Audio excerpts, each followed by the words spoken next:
Today we'll see the quadrant rules. We'll talk about the quadrant rules.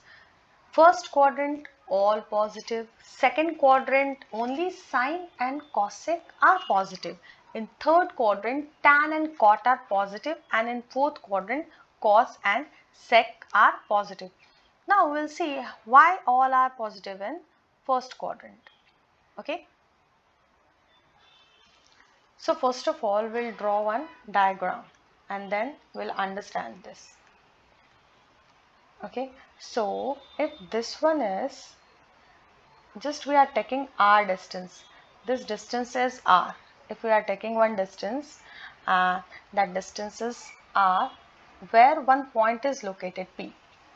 Okay, so now from this p we'll draw a perpendicular line. This line is perpendicular to this distance is r just radius.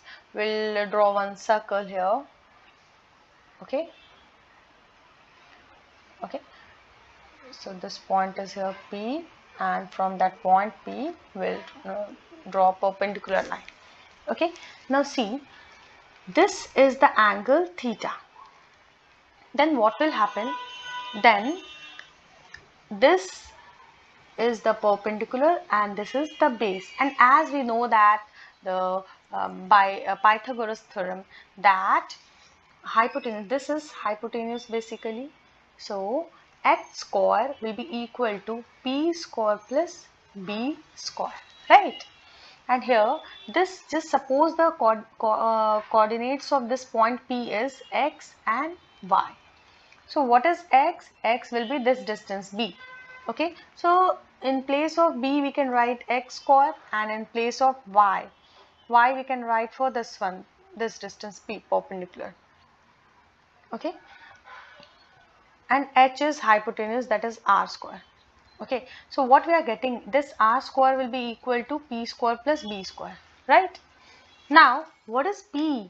P is perpendicular and that is based on y-axis, because the distance of perpendicular is the distance of y.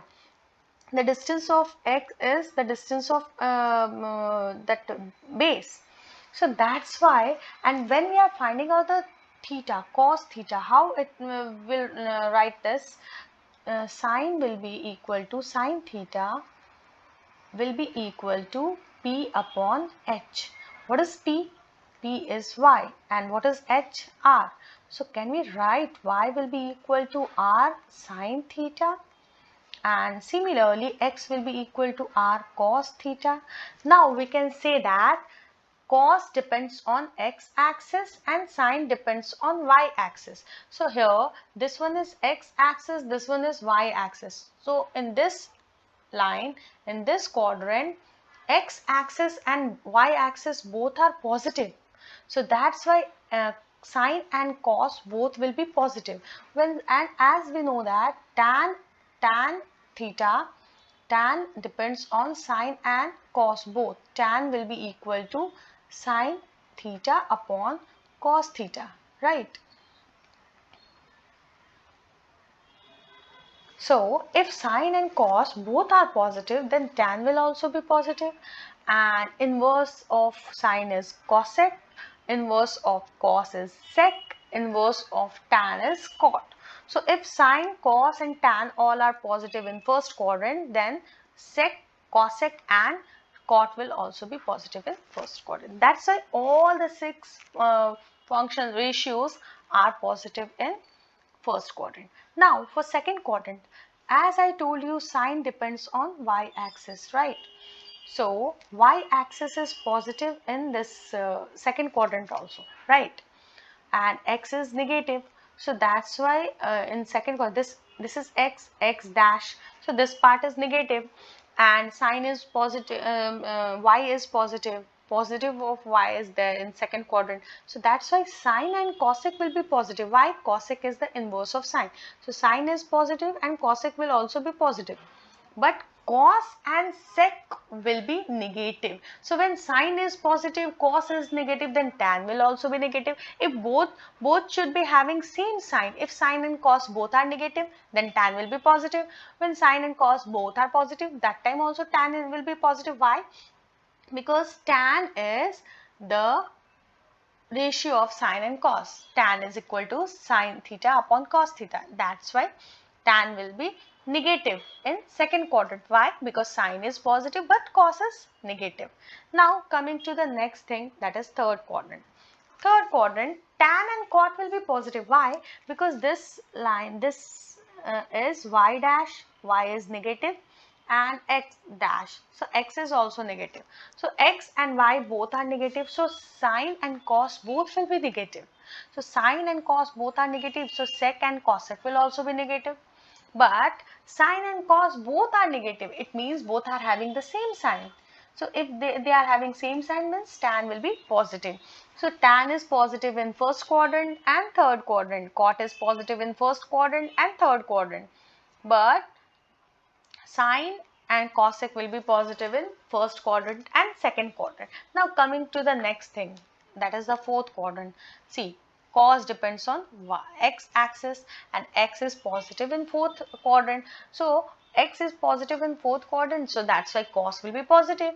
When cos is positive, sec will also be positive. When sec is positive and cos is positive, so then tan will be negative. Why? Because sine is negative in this quadrant. Why? Because y-axis is negative. This side y is in fourth quadrant. Y is negative and x is positive. So that's why sine will be negative, because sine depends on y-axis and cos depends on x-axis. That's why cos is positive. So sine is negative in fourth quadrant, cosec is negative in fourth quadrant, tan is negative in fourth quadrant, cot is negative in fourth quadrant. What is positive? Only cos and sec will be positive. Okay. So like everything will be positive in two quadrants. See, x-axis is positive in first and fourth quadrant. Cos depends on x-axis. That's why first and fourth quadrant cos and sec will be positive. Now sine depends on y-axis. Y is positive in second and first quadrant. So sine will be positive in second and first quadrant. Why? Because sine depends on y-axis. Now tan is positive in third quadrant because sine and cos both are negative. X and y both axes are negative axes are there in third quadrant. That's why sine cos both are negative. So tan will be and cot will be positive. Okay. So that's all for this quadrant rule. These are the quadrant rules you should remember always whenever we are talking about angles like 60 degree or 30 degree. So there are some formulas that we have discussed in our previous videos. So there are some formula that you need to remember, and that we have discussed in our previous video. So go through that. What is the value like sine pi minus theta? What will be the value of sine pi minus theta? Cos pi minus theta? What will be the value of cos pi minus theta? See, sine pi is 180 degree. So sine 180 degree minus theta will be positive. Why? Because sine is positive. 180 is this line. Okay, so 180 degree, this is 90 degree, this is 0 degree, and this is 270 degree.